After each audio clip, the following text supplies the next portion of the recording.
La brújula de la sierra. Vanessa Núñez, Onda Cero. El momento especial, entrar de lleno en los papeles de Feliciano. ¿De qué nos vas a hablar hoy? Pues mira, el otro día contábamos las agonías de importantes personajes de la izquierda del siglo XX que a última hora cambiaron de parecer y se pasaron a la Iglesia Católica. Hoy vamos a hablar de otros personajes que sí, estos sí que se mantuvieron fieles a sus convicciones hasta el final. Supongo que en la Edad de Plata, con tantos personajes geniales, tuvo que haber mucho movimiento en estos asuntos de muertes, de entierros. Mira, hoy vamos a aprovechar y os voy a contar la muerte de la gente del 98, ¿no? de los punteros. El primero en fallecer fue don Ramón María del Valle Inclán, a los 66 años, unos meses antes de la guerra. En vida realmente fue el más popular de todos, porque fue un personaje muy excesivo, un poco bocas, ¿no?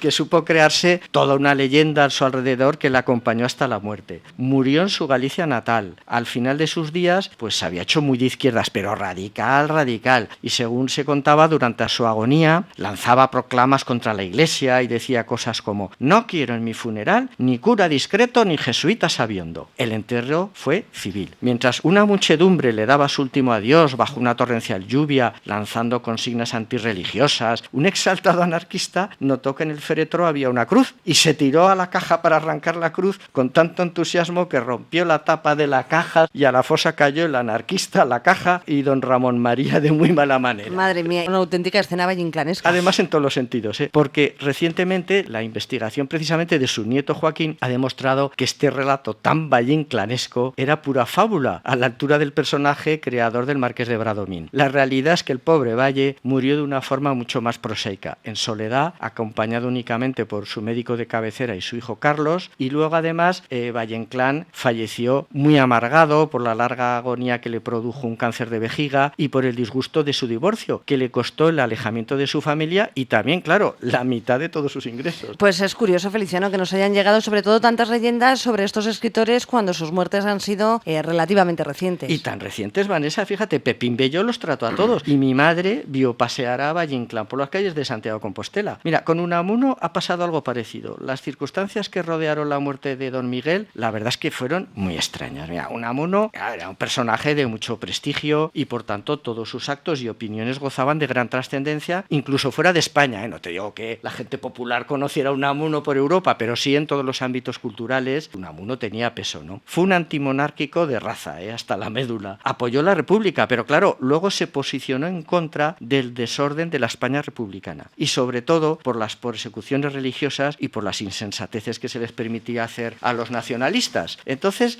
se pasó, cuando hubo el alzamiento militar, pues el 18 de julio del 36, pensando que era una buena fórmula para restablecer el orden republicano, ojo, pues no hay que olvidar que el primer manifiesto que lanzaron los sublevados de Salamanca acababa con un «Viva España y viva la República». Le influyó mucho los fusilamientos de amigos, de alumnos muy queridos, pues claro, todo eso pues le fue alejando del bando nacional, ¿no? Llegó a decir: qué cándido y qué ligero anduve al adherirme al movimiento de Franco. La posición de Unamuno en Salamanca, cuartel general de los sublevados en plena guerra civil, no fue fácil, Los nacionales querían acaparar la figura de un intelectual de la talla de Unamuno y sacarle todo el jugo posible. Don Miguel trataba de distanciarse, pero claro, las cosas no estaban para sutilezas, y tras el conocido incidente con Millán Astráin, la situación de Unamuno fue insufrible, incluso peligrosa. Las fuerzas vivas le hicieron el vacío y no le quedó más remedio que recluirse en casa. Unamuno, como decía Pepín Bello, era un hombre muy hablador y nada escuchador, y claro, esta reclusión sin poder discursear a nadie le infligió mucho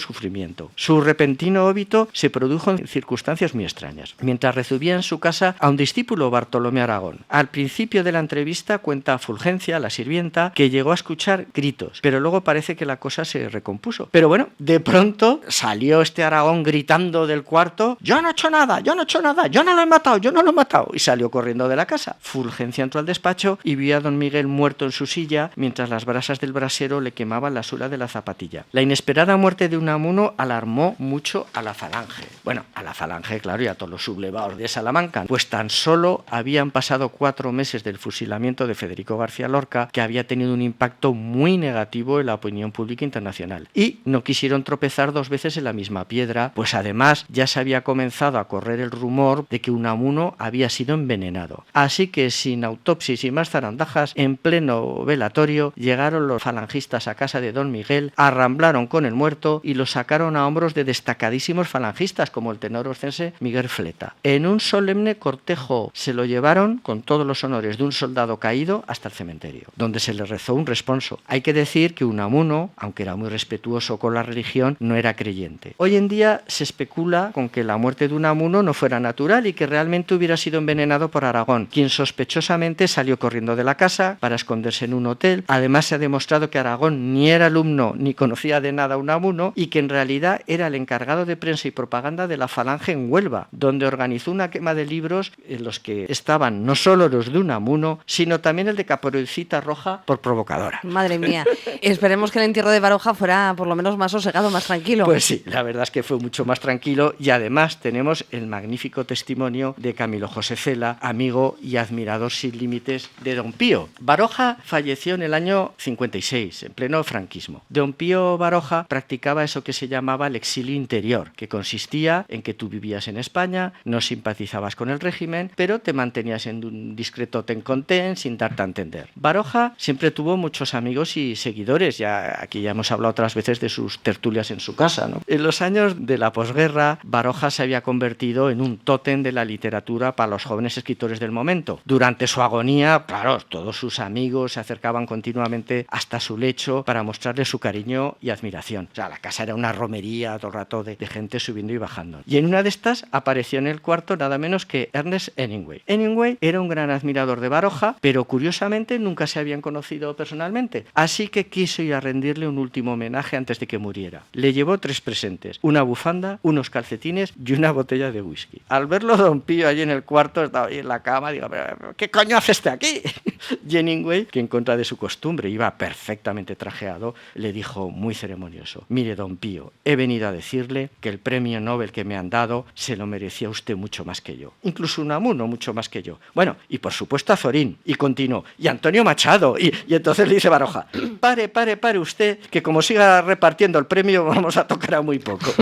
Baroja murió ateo y por voluntad propia fue enterrado en el cementerio civil al lado de la Almucena. Entonces su desafección a Franco hizo que la noticia de su muerte pues fuera oscurecida por el régimen, apenas una nota en el ABC y nada más. Según escribió Cela, el entierro fue hosco y dice: llegaron los funerarios, colilla en la oreja, blusón de feriante, gesto de estar de vuelta de todos los misterios y cargamos al muerto. Una voz que olía a ojén se levantó: pa' esto hay que saber, cabecero pa'lante, lo peor son las esquinas, doblen bien, doblen sin miedo. Por la escalera abajo, Miguel Pérez Ferrero, Eduardo Vicente Valvera y yo tropezamos varias veces. Hemingway no bajó a Baroja. Hemingway declinó por respeto: señores, es demasiado honor para mí. Sus amigos, que lo lleven sus amigos de siempre. Al ganar la calle se encontraron con una multitud que no esperaba precisamente a Don Pío, sino un rally de coches que iba a pasar por allí. Bajo una pertinaz lluvia formaron la comitiva fúnebre: el ministro del ramo, algunos académicos y los amigos. El ataúd era muy pobre y desteñía, así que sus portadores se tiznaron las caras y las manos. Su sobrino Caro Baroja había traído en un frasco de magnesia una porción de tierra del Bidasoa para depositarla sobre el ataúd, pero durante el viaje con el traqueteo del tren se había encajado el tape y no hubo forma de abrirlo. Acaba Cela: dejamos a Don Pío a la izquierda según se baja. Después me llegué hasta mi casa a lavarme las manos. Quizás no debería haberlo hecho. ¿Y de Azorín? Pues mira, la verdad es que la muerte de Azorín fue una muerte muy normalita, ¿eh? Fue en el año ya 66, yo aún me acuerdo de ver esa noticia en la tele, ¿no? En el seno de la Iglesia, en total sintonía con el régimen de Franco, todos los gerifaltes del gobierno, encabezados por el mismo Franco, mandaron telegramas de pésame. ¿Y la del 27 que me cuentas? ¿De Buñuel, de García Lorca, de Dalí? Mira, entre los del 27 ha habido de todo, ¿eh? Bueno, como he sabido, la primera muerte fue la de Sánchez Mejías, que ya le hemos contado aquí en otros papeles, pero la muerte más terrible fue la de Lorca. Pepín Bello siempre decía que a pesar de los muchos años pasados, cuando pensaba en el último momento de Federico ante sus asesinos, le venía a la cabeza el miedo y el sufrimiento que tuvo que pasar Federico y que no lo podía soportar. Y fíjate, Juan Luis Buñuel, sin que yo le contara nada de esto, me dijo lo mismo de su padre. Cuando ya Luis Buñuel estaba enfermo y antes de morir, se quedaba traspuesto y veían que lloraba muy emocionado, y entonces le preguntaban: ¿pero qué te pasa, Luis? ¿Qué te pasa? Y respondía: estoy pensando en el miedo que tuvo que pasar Federico ante sus asesinos y no lo puedo soportar. Mira, yo creo que como aquí hay temas, si os parece bien, en los próximos papeles hablamos de la muerte de los del 27, porque aquí hubo de todo, Hubo religiosas religiosas, civiles y medio pensionistas. Venga, pues lo apuntamos para el próximo martes, que nos ha encantado,